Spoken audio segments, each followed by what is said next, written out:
कोई एक लड़का आया था पढ़ के अपना इंजीनियरिंग वगैरह करके। अब घर आया तो सब लोग सोचते हैं विदेश में पढ़ के आया है तो थोड़ा संस्कार कम होंगे, नास्तिक होगा, ऐसा सोचते हैं। तो वो बेटा आया तो उसके पिता ने खुश हो गए कि मेरा बेटा पढ़ के इतना बड़ा बन गया, तो एक सत्यनारायण की पूजा रखवाई घर में। पूजा रखाई गई। अब बेटा आ गया।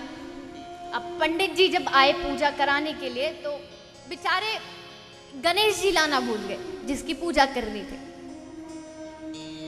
तो क्या क्या कि एक सुपारी थी उसको रखा। बोले ऐसा होता भी है, विधान भी है कि सुपारी को हम गणपति जी समझते हैं। रख दिया।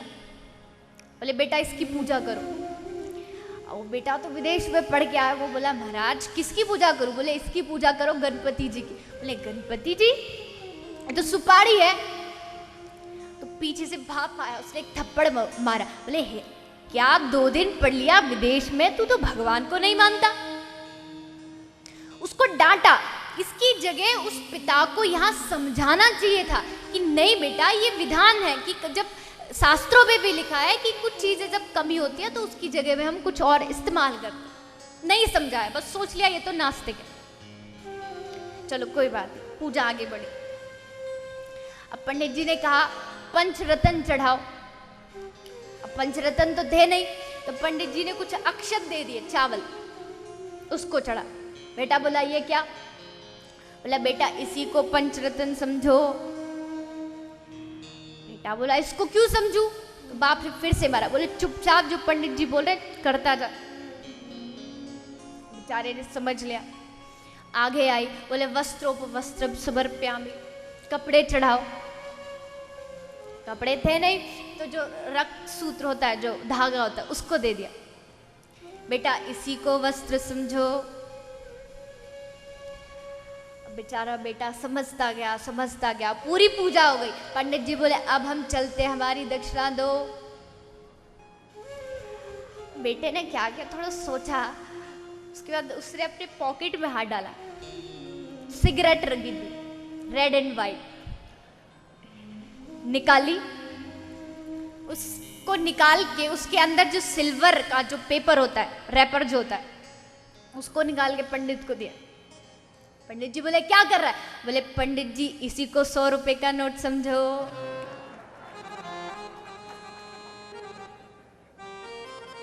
बस ये इतना सा कर रहा है, बच्चे को उसका उत्तर दो। तब देखो फिर कैसे बच्चा भी, आज के बच्चे नास्तिक नहीं है, बस कुछ प्रश्न है उसका उत्तर देना है। फिर देखो वो भी कथा में कैसे जुड़ते हैं, कैसे उनको आनंद आता है। क्योंकि भागवत तो ऐसी कथा है जो बच्चे को भी, बूढ़े को भी, सबको आनंद देती है। कृष्ण कथा तो है ही ऐसी।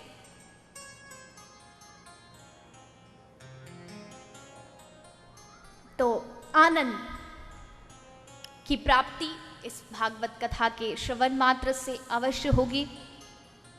क्योंकि आनंद को कहीं ढूंढने मत जाओ, वो कहीं बाहर नहीं है, वो हम सबके अंदर है, सिर्फ खोजने की आवश्यकता है। आनंद मिलेगा सिर्फ एक चीज से।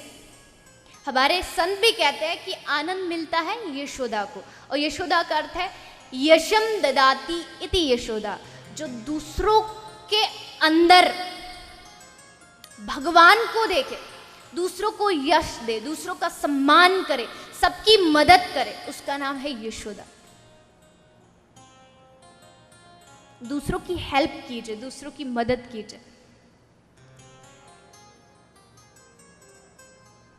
अभी कल जब हम आ रहे थे वृंदावन से, तो स्टेशन पर एक कोई बुक स्टॉल थी, तो मैंने वहाँ से एक बुक खरीदी, जिस बुक का नाम था who will cry when you die. बहुत फेमस बुक भी है। तो उसमें एक बड़ी सुंदर कहानी थी गांधी जी के बारे में। वैसे तो वो बहुत फेमस कहानी है, लेकिन जहाँ से मैंने पढ़ी तो बड़ी सुंदर बात लिखी थी, दिल को छूने वाली। कि गांधी जी जा रहे थे स्टेशन पर अपने घर से, गाड़ी में बैठे थे। अब गाड़ी चल रही थी तो कुछ खिड़की से पता नहीं कैसे उनका एक जूता नीचे गिर गया गांधी जी का। जूता नीचे गिरा, लेकिन किसी कारण की किसी वजह के कारण वो गाड़ी को रोक नहीं सकते थे, उनको बस गाड़ी लेके जानी थी। तो उन्होंने क्या किया, जैसे वो जूता गिरा उन्होंने दूसरा उतार के खिड़की से फेंक दिया। साथ में लोग बैठे थे, बोले गांधी जी आपने क्या किया, क्यों फेंका? तब इस देश के राष्ट्रपिता ने क्या उत्तर दिया, क्या कितना महान व्यक्तित्व था। लोग भले कुछ भी कहे, कुछ सीखो गांधी जी से। उन्होंने कहा, अरे भाई जिस गरीब इंसान को ये जूता मिलेगा, अब मैंने दूसरा फेंका, कम से कम एक जोड़ी उसको मिलेगी, वो पहन तो सकेगा।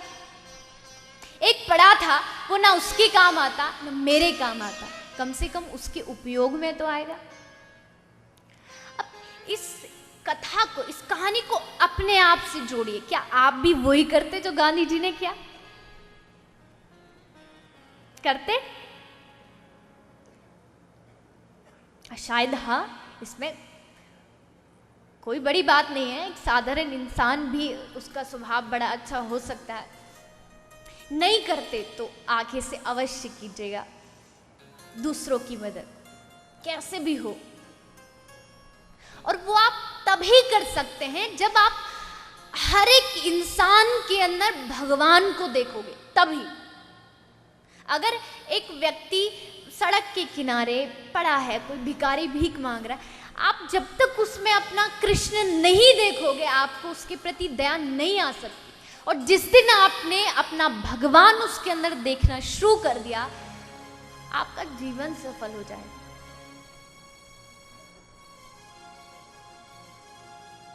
आप एक सड़क पर खड़े भिखारी से कैसे बात करते हो, ये आपके जीवन को दर्शाता है। इसलिए प्रभु की आनंद की प्राप्ति चाहिए तो दूसरों की मदद करें, कैसे भी हो सके। कथा में आए, आपको सीट ना मिले कोई बात नहीं, कोई खड़ा है आप उसको कहिए कि आइए महाराज आप बैठिए, ऐसा होना चाहिए। लेकिन अब तो बस ऐसा झगड़ा होता है सीट के ऊपर, बोले तो कल मैं यहां बैठी थी, आज भी यहीं बैठूंगी।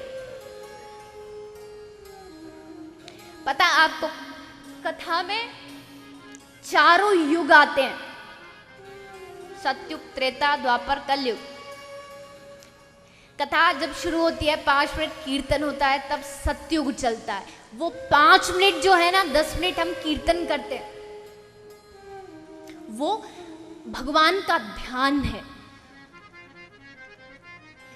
फिर आगे और भी संक्षेप में, क्योंकि अभी कथा भी बाकी है। और फिर अंत में जब कथा विश्राम हो जाती है और जब प्रसाद बढ़ता है, तब आता है महाराज कलयुग। एक की टांग पकड़ी, उसको पीछे फेंका, बोले मैं पहले लूंगा, मैं पहले लूंगी। यहां भागवत चलती है और वहां महाभारत चलती है।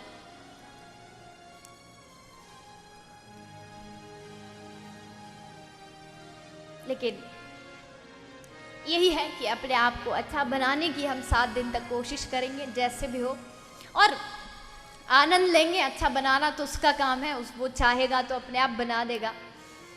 अच्छा बनना इंसान के हाथ में होता तो सारे आज संत बैठे होते, क्योंकि हर एक इंसान को मालूम तो सब कुछ है। एक शराबी को भी पता है कि शराब नहीं पीनी चाहिए। एक सड़क पे खड़े हुए भिखारी को भी पूछ लो कि भैया झूठ बोलना चाहिए कि सच बोलना चाहिए, उसको भी पता है, लेकिन उसको मानते कितने, ये बात। तो इसलिए उनके ऊपर छोड़ो, हे प्रभु हम तो आपकी शरण में आके बैठे हैं, हम तो कठपुतली है, आप जैसा करोगे हम वैसा नाचेंगे, जिधर घुमाओगे हम तो आपकी शरण में। इस भाव के साथ आइए कथा को आगे बढ़ाते हैं। सच्चिदानंद रूपाय, उसके बाद विश्वोत्पत्त्यादि हेतवे। प्रभु इस विश्व की उत्पत्ति करते हैं, पालन करते हैं, संहार करते हैं। तापत्रय विनाशाय, तीनों तापों को नष्ट करने वाले हैं। ऐसे प्रभु कृष्ण को श्री कृष्णाय वयम नमः हम सब भाव के साथ, श्रद्धा के साथ प्रणाम करते हैं। आगे एक श्लोक आया, यम प्रव्रजन्तं नुपेतमपेत कृत्यम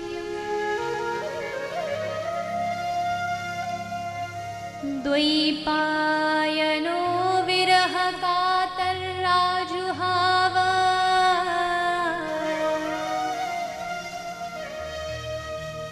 पुत्रेति तन्मयतया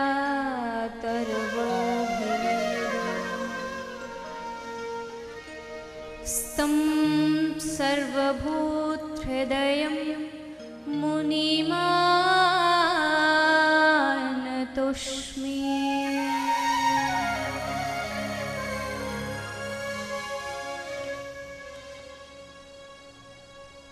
ये उस समय का श्लोक है जिस समय श्री सुखदेव जी महाराज अपनी माँ के गर्भ से निकल के जंगल की तरफ भागे जा रहे थे। उनके पीछे पीछे उनके पिता श्री व्यास जी महाराज हे पुत्र सुखदेव कहते कहते भाग रहे थे। उस समय का ये श्लोक है। सुखदेव जी का जन्म कैसे हुआ, कहां से उन्होंने भागवत सुनी, कब सुनी, वो सब कथा आप लोग श्रवण करेंगे। उससे पहले आइए सभी 5 मिनट भगवान के नाम का कीर्तन करेंगे, भाव के साथ, श्रद्धा के साथ।